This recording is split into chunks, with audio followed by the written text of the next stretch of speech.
Já vou trazer pesquisa para a gente começar o programa e a semana daquele jeito que você gosta, porque o presidente Jair Bolsonaro cresceu 4 pontos percentuais e chegou a 30% das intenções de voto aqui no estado de São Paulo. É o resultado da pesquisa feita pelo grupo XP e PESP, que foi divulgada na manhã de hoje. A gente já tem o resultado na tela. 34% dos entrevistados optaram por Lula na pesquisa, 30% Bolsonaro, seguido de 8% Ciro Gomes, 6% João Dória e 2% Simone Tebet. Em entrevista ao grupo O Liberal do estado do Pará, o presidente Jair Bolsonaro afirmou que há 90% de chance de o general Walter Braga Neto ser o candidato à vice-presidência da República na chapa dele para as eleições deste ano. Bolsonaro afirmou também que o ex-presidente Lula é um genocida de inocentes por defender o aborto aqui no país. Nós vamos ouvir agora. O Lula quer também transformar o aborto como se fosse... Você vai no dentista para tirar um dente ou vai no médico para fazer um aborto, é a mesma coisa. Ele não tem qualquer respeito com a vida humana. O Lula é o genocida de inocentes, quando ele prega abertamente o aborto no Brasil. Inclusive, esse é o tema da nossa enquete de hoje, aberta a partir de agora no portal da Jovem Pan News para você votar, participar, Piperno. E a pergunta é a seguinte: você concorda com o presidente da República, Jair Bolsonaro, que considera Lula um genocida, sim ou não? Nós vamos esperar justamente o voto da nossa audiência. Eu vou começar por você justamente com essa pergunta: é genocida ou não é? Primeiro que não é fácil o presidente Bolsonaro me convencer de algo com o qual eu possa concordar. Segundo, que, por falar em genocídio, né, o Covid matou mais de 660 mil pessoas no Brasil. Terceiro, que, de fato, Lula trouxe para o debate um assunto que é um tabu, né, em grande parte da esquerda, porque grande parte dos eleitores mais à esquerda, dos quadros mais à esquerda, defendem que as mulheres tenham liberdade para optar. E esse assunto, claro, tem sempre uma exploração do outro lado. De qualquer forma, é natural que há pessoas que pensem muito diferente, que critiquem isso, que setores religiosos, inclusive da igreja progressista, sejam contrários a isso, né? Grande parte da igreja progressista, aliás, e por sinal, quase toda ela defende ideias muito próximas às da esquerda, mas tem a divergência nessa questão do aborto. As pessoas não apoiam as outras aí, os outros candidatos de porteira fechada. Há divergências mesmo em relação àqueles com as quais você tem outras convergências. E o Lula deu munição, sem dúvida nenhuma, para que a oposição tirasse nele. É do jogo político, eu acho que esse assunto ele tem sempre que ser discutido, por mais incômodo que seja, por mais votos que ele possa subtrair de uma determinada candidatura, mas ele tem que ser discutido, sim. Há milhares de pessoas, de mulheres, que morrem todos os anos no Brasil por fazer aborto em situação aí muito, enfim, desfavorável. É claro que isso é criminalizado aqui no Brasil, né, na maioria das situações, mas é um tema tabu que tem que ser discutido, sim. Em relação aos 4% que o Bolsonaro aumentou aqui no estado de São Paulo, como aponta a pesquisa, natural, ele herdou os votos do Moro. E o Lula, nessa mesma pesquisa, aqui no estado de São Paulo, manteve os 34% do levantamento anterior. Serrão, 90% de chance de termos Walter Braga Neto de vice do presidente da República nas eleições desse ano. Pontos positivos e negativos dessa indicação. Saudações, meus amigos amados haters, feliz por estar de volta, né? Dizem até, me avacalharam, fez operação de mudança de sexo. Sim. Virei a Mulher Maravilha, né? Você tá vendo aqui? Tô igualzinho a ela, né? Que é pra trabalhar com o Batman. Piperno disse que tem o Batman, Superman ou Robin no programa. Então, só a Mulher Maravilha, né? Tudo certo. Mas vamos lá. Bem-vindo, senhor. Possibilidade de Braga Neto muito grande. Bolsonaro quer repetir o que aconteceu com o general Mourão. Ele quer ter ali, simbolicamente, um general de exército, alguém com experiência de vivência de negociação política para evitar risco de golpes ao seu governo no segundo mandato. Então, a decisão de ter um militar, general de exército, disputando, estando com ele ali, fazendo uma parceria política, tem de cara esse objetivo. E parte da esquerda aceita, assume esse golpe e admite que realmente com o general ali fica mais difícil tirar o presidente, que a opção não é boa. Você tirar o Bolsonaro para botar um general no lugar dele sempre é desagradável, sempre custa mais caro ou fica pior, a emenda sai pior que o soneto. Então esse é o primeiro ponto. O segundo ponto seria favorável ao próprio Braga Neto, que é um homem de negociação, é um político, é um militar extremamente político no sentido da conciliação, não no sentido de um militar que faz política. Curiosamente, ele não se mete em política, mas ele é uma pessoa extremamente conciliadora e que já soube administrar situações de alta tensão, como foi a intervenção na segurança pública do Rio de Janeiro, um assunto, uma ação totalmente explosiva, e ele se saiu muito bem naquele momento, sabendo negociar com todas as partes conflituosas que faziam parte daquela mega confusão que é a segurança do Rio de Janeiro. Então, ponto negativo, eu não vejo nesse ponto um ponto negativo para o Bolsonaro, não. O Braga Neto agrega voto, cai bem, fica dentro da mesma opção que ajudou o Bolsonaro a ser eleito, porque tinha na chapa o general Mourão. Constantino, temos um empate técnico segundo a pesquisa XP e PESP aqui em São Paulo entre Lula e Bolsonaro. Boa tarde, Paulo. Boa tarde a todos. Começaram os ajustes, né? Isso aí como a gente já antecipou aqui, vão ter sempre justificativas. A saída do Moro, não sei o quê, daqui a pouco mais alguma coisa, a economia despiorou, mas a gente já sabe onde isso vai dar, né? Só os militantes torcedores é que ainda acham que o Lula realmente tem esse favoritismo todo que todo o comportamento dos petistas nega, né? Então eles estão nervosos. Essa fala do Lula sobre aborto, que é o tema da nossa enquete, não é que ela tenha dado munição a Bolsonaro, é que o Lula se revelou. Ele tem cada vez mais falado daquilo que ele pensa, e isso desespera os seus apoiadores, que sabem que ele tem que tentar se mascarar uma vez mais, usar o Alckmin como a imagem do bom moço e tentar enganar os otários. É disso que se trata, né? O Lula, desculpa, sim, ele banaliza a questão do aborto. Não é esse discursinho que o Piperno traz de uma mulher pobre que está lá e vai e corre risco. Bom, primeiro que esse é um argumento muito fraco, né? Já acontece crime mesmo, então para que polícia? É mais ou menos isso, né?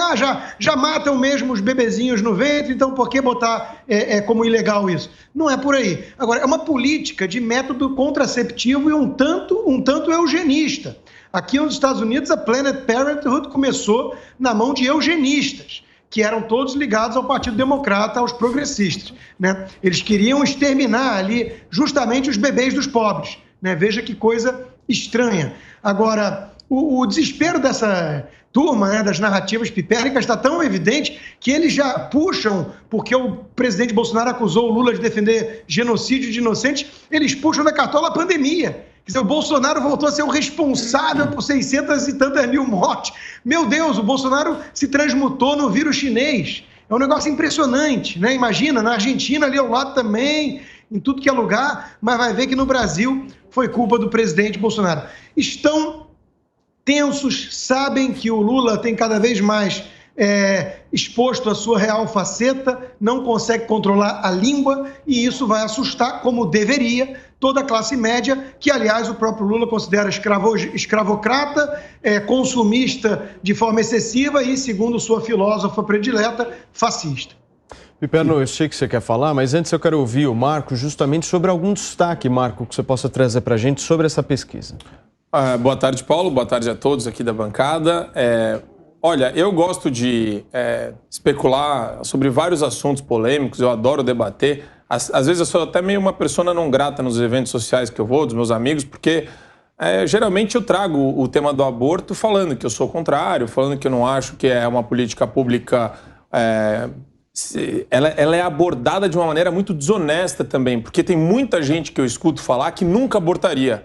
Mas eu não sei, a pessoa ela separa os valores que ela tem, né, de proteção à vida e de respeito à dignidade humana e da vida, e o cérebro dela desliga isso e ela começa a fazer um debate sobre aborto falando, mas os direitos reprodutivos da mulher ou o direito ao aborto, como se houvesse um direito ao aborto.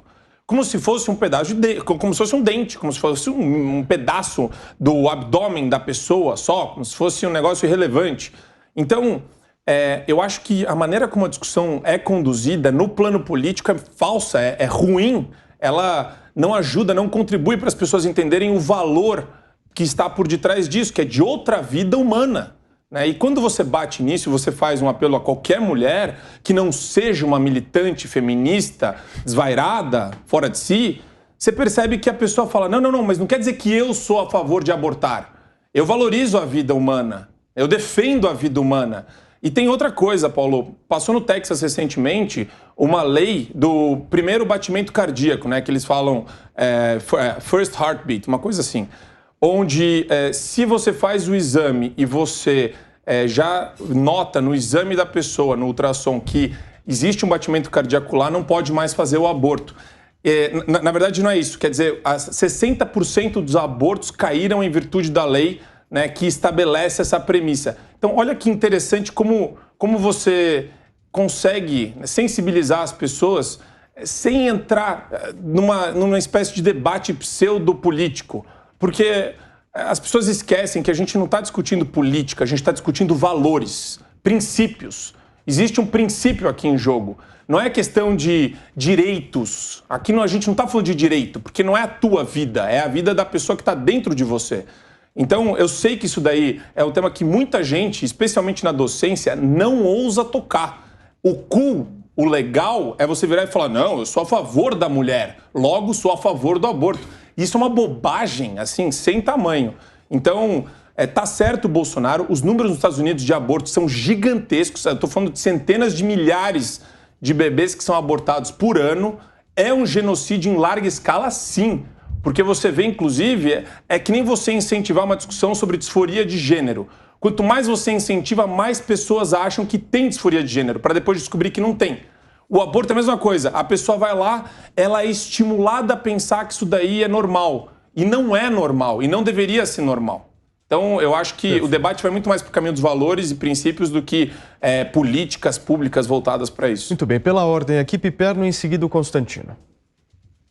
Bom, em relação ao que o Lula disse, não é surpresa alguma. Quer dizer, não é que o Lula agora falou uma novidade, falou o que ele pensa, como deu a entender o Constantino, ou seja, agora o Lula está falando pela cabeça. Não, isso é uma posição histórica, antiga, né?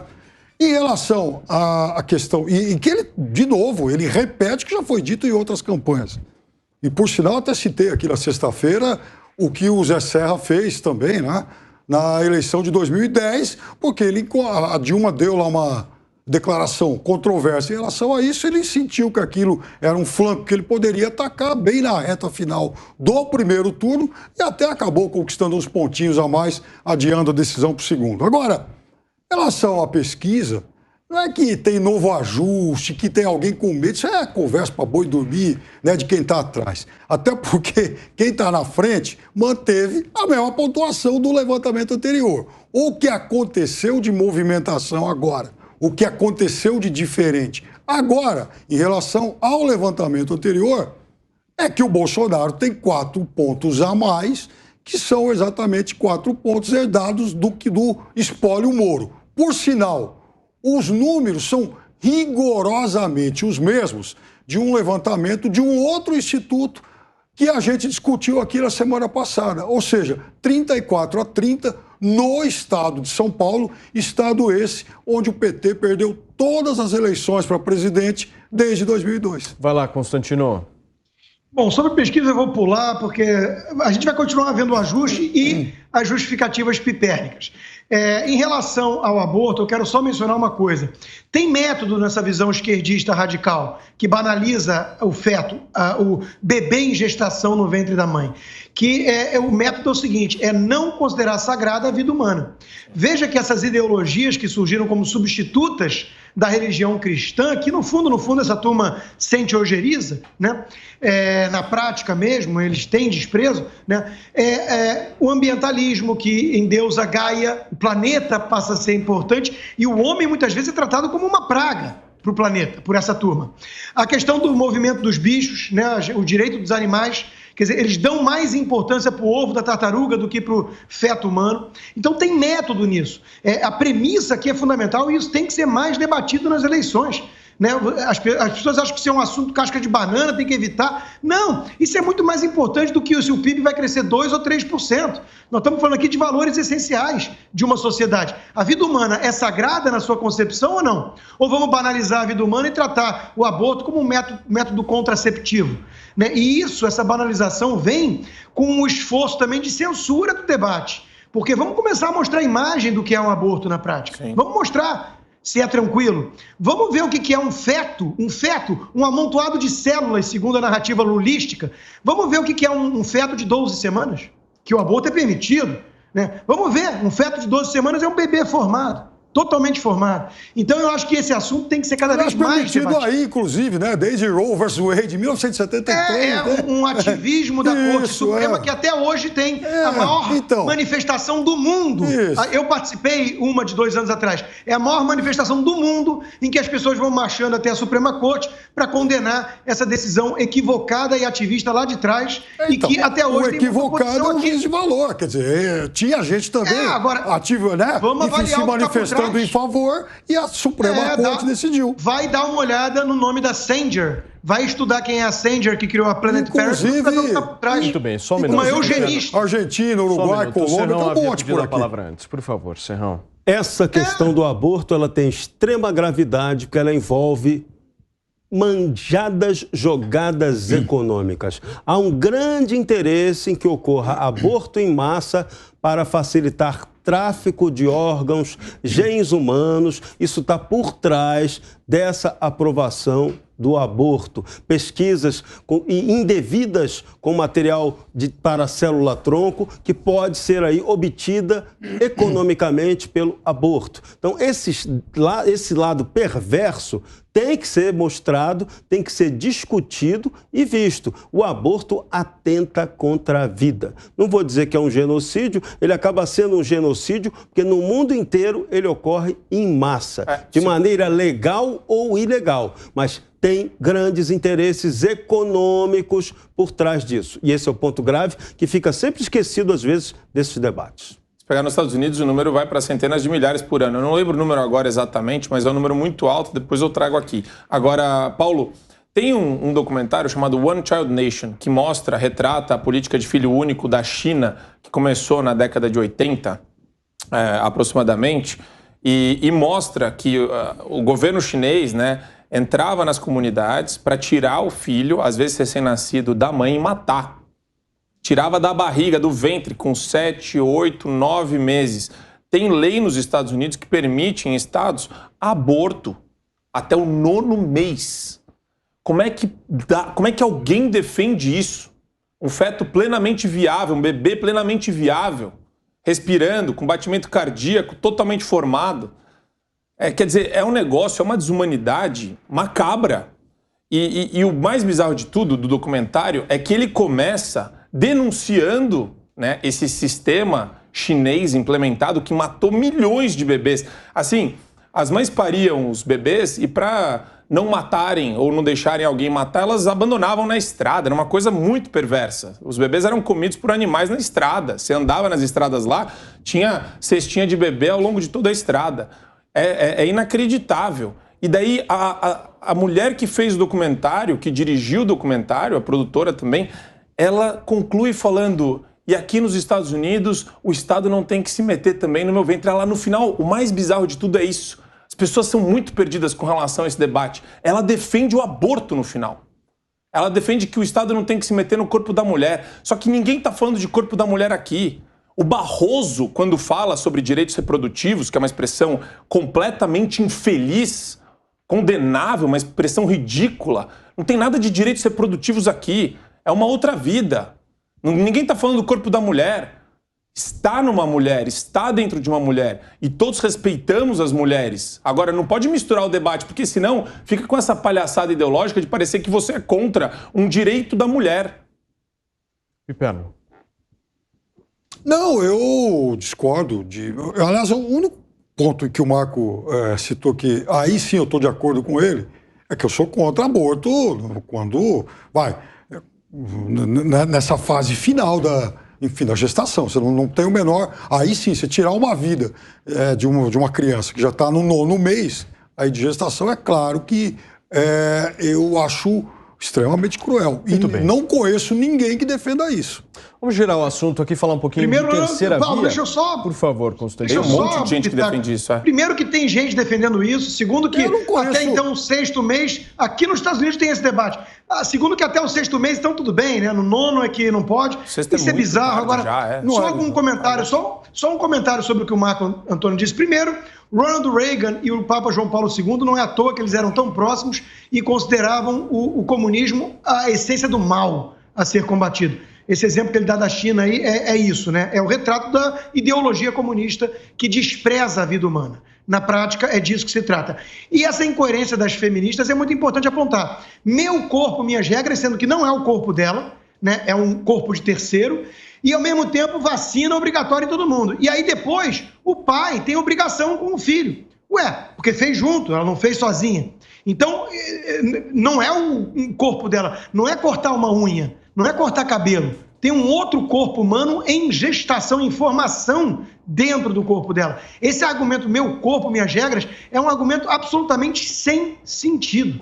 Muito bem, gente. Vamos girar o assunto aqui no nosso programa, falar um pouquinho de terceira via, porque João Dória, Simone Tebet e Ciro Gomes defendem bandeiras individuais e fortalecimento de uma nova possibilidade. E Sérgio Moro contraria o partido União Brasil e diz ainda está no jogo para disputar a presidência da República. E eu quero saber de você, meu querido Marco Antônio, se Moro está no jogo mesmo. Olha, Paulo, Moro derreteu, né? Derreteu. Ele está agora tentando pegar os cacos que estão aí jogados no chão da vaidade dele. Acabou. Ele tem que saber, que nem o Dória, que nem, sabe, você tem que saber qual que é o contexto político que você está se inserindo, sabe? Eu vejo muita vaidade, eu vejo uma espécie de egocentrismo, hubris, contaminando a visão das pessoas. Que jogo eles querem jogar? Quem é Simone Tebet? Nesse contexto de campanha presidencial, quem é o Janones, que está disputando com o Dória lá 1%? É um deputado de Minas Gerais, sabe? É um negócio inacreditável. E esse pessoal, o próprio Moro, ele está numa situação tão bizarra em termos de noção básica. Noção básica. Tem garoto que entra na política com 20 anos de idade que parece que tem muito mais experiência que ele. Ele está fazendo o quê? Ele saiu de um partido, já estão chamando ele de traidor do partido. Então ele desembarcou do governo federal de maneira traiçoeira. Sim, foi traiçoeiro o que ele fez. Agora ele saiu do Podemos de maneira traiçoeira também, segundo o pessoal do Podemos. Agora ele está no União Brasil, ele não sabe nem onde ele está. Ele não fez nenhuma conversa prévia com o pessoal do União Brasil para saber onde ele está entrando.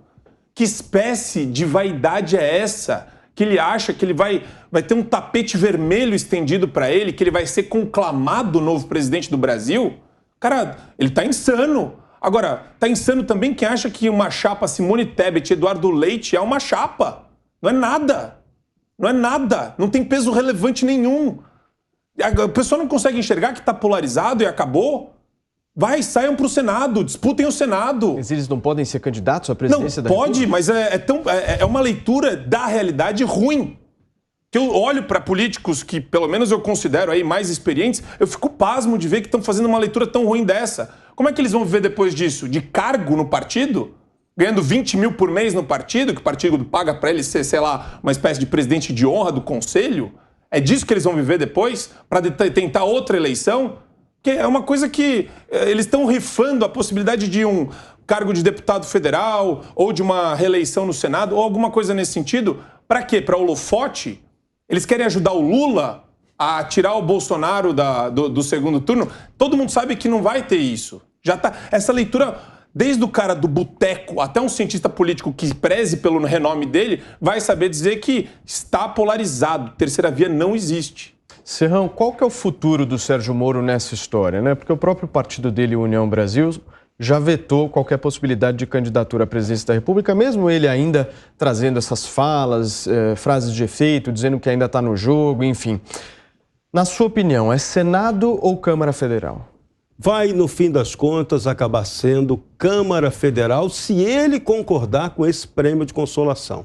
Se quem está realmente por trás de Sérgio Moro, que a gente não consegue saber perfeitamente quem é, mas claramente tem alguém por trás dele, induzindo ele a seguir esse caminho de persistência que levará a nada. Candidatura a presidente, ele já desistiu, saindo do Podemos, ou melhor, sendo até forçado a desistir, a sair do Podemos para não ser candidato. E o mesmo se repete com a União Brasil. Aí ele vem com essa história de que ele quer ser um grande articulador que vai juntar o centro para combater Bolsonaro e Lula. Pode? Não pode. Ele não tem vivência política nem capacidade de articulação para isso. Ele ainda é um ex-juiz, é uma pessoa de visão juristocrática e não política. Então, pode o Sérgio Moro fazer o malabarismo midiático que ele quiser, a possibilidade dele é zero, tem chance nenhuma. E essa terceira via é impossível, ela é inviável, cada vez mais improvável. Leiam lá o artigo que eu escrevi hoje no site da Jovem Pan, perguntando até por que o Jorge Paulo Lemann, o bilionário, está querendo aí apostar nessa tal de terceira via. Constantino, o Moro não seria um candidato competitivo para o Senado Federal? Talvez para vereador de Maringá, Paulo, mas ele se queimou tanto com tudo que ele andou fazendo aí que até o Senado, hoje em dia, eu digo que ele tem grande chance de perder, né? Acho que o Moro está realmente arruinado na sua carreira política antes dela começar. E merecidamente. Acho que ele cometeu muitos erros, muitos erros. Essa terceira via está morta. Até o Diogo Mainardi parece que andou se dando conta disso, né? Com um certo atraso. Mas é realmente ridículo falar em Simone Tebet com Eduardo Leite a ponto de despertar esperança. Isso, a análise relevante aqui, dessa terceira via, que não é terceira via e que nunca teve chance, eu acho que a análise relevante aqui é mostrar exatamente o afastamento da bolha dessa elitezinha cosmopolita para o povo, para a realidade, né? Olha esse evento agora de Harvard, bancado pelo Jorge Paulo Lemann, que teve todos eles lá, o Moro, o Eduardo Leite, os jornalistas renomados, todos tucano-petistas, fazendo a intermediação, o Ciro Gomes, que até isso ele é tratado como terceira via, né? O cara é um esquerdista radical chamado de terceira via, mas é isso, né? Então, nenhum ali tem chance. Olha a realidade que vai se impor sobre eles, num exemplo que a gente teve do Dória esse final de semana. Quando eu vou almoçar num restaurante em Miami, eu acho que eu cumprimento mais gente, né, por ser reconhecido aqui em Miami, do que o Dória na Bahia. Tinha 2, 3 pessoas em volta do Dória. É a coisa mais constrangedora. Cena de Odorico, Paraguaçu, né, Constantino? É isso. É um esquete mal elaborado. E é o destino merecido deles todos, porque eles todos não foram traidores do governo Bolsonaro. Moro, Dória e companhia. Foram traidores da nação. O Dória tentou boicotar o país, pedindo para o Gustavo Guedes, para o Paulo Guedes sair fora do governo, depois que o Moro saiu da forma que saiu, também já tentando jogar lenha na fogueira. Então, todos eles estão colhendo aquilo que plantaram. Quem planta vento, colhe tempestade. O Piperno, mas você não acha que falta justamente a definição desse candidato? Bom, faltam mais de 5 meses e meio. Eu fico espantado com o atraso da extrema-direita predatória ao classificar, por exemplo, até o Ciro Gomes de extrema-esquerda. Como não? Olha Alves fora. Ele é socialista, meu Deus do céu, né? Ele escreve livro com Roberto Mangabeira Unger, que é um socialista admitido. Bom, até porque eu já ouvi aqui que como chama lá, enfim, o Dallagnol é esquerdista, Bush é esquerdista, essa turma toda é esquerdista. Ele era social-democrata, mudou não me surpreende o Ciro Gomes ser um cara agora, um radical de esquerda. Daqui a pouco, acho que o PSTU alguém do PSTU vai abonar uma ficha de filiação para ele. Mas eu queria dizer o seguinte, Paulo, é óbvio que essa terceira via, ela está muito desprestigiada, né? Ela faz muito barulho, mas ela não consegue conquistar a adesão de rigorosamente ninguém, a não ser muito mais assim, ela acaba despertando muito mais desejo, vontade que ela emplaca do que ela tem alguma consolidação na realidade. Isso ela não tem. Nenhum desses nomes conseguiu realmente despontar. Agora, em relação ao Moro, o Moro, quando foi colocado nas últimas simulações, pelas últimas vezes, ele aparecia lá com 8%, 9%, 10%. Ou seja, não é uma força a ser descartada.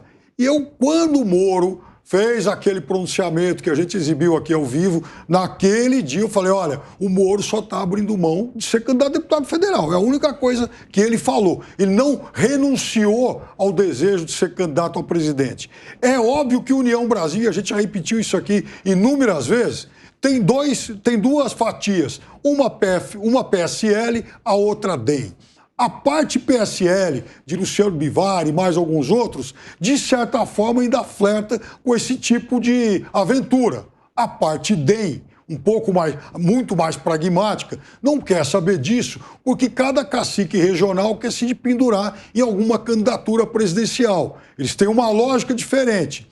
Caiado não quer, por exemplo, nenhum atrito com a candidatura Bolsonaro em Goiás, porque Bolsonaro é muito forte lá, e a CM Neto não quer ficar distante da candidatura Lula, porque esse é o líder de forma esmagadora na Bahia. Onde é que o Moro vai se encaixar nisso? É óbvio que é muito difícil. De qualquer forma, Paulo, também ele não deixa de ser um ativo numa negociação com as outras forças políticas. Por que não, por exemplo, tentar emplacar o Moro como vice numa outra chapa? Duvido que todo mundo no União Brasil tenha descartado essa possibilidade. Mas você apostaria em que caminho para o Moro? Eu acho que o União Brasil, lá na frente, vai tentar vender o ativo Sérgio Moro desvalorizado, é verdade, mas ainda com algum alcance, como vice de alguma outra candidatura nesse bloco de terceira via.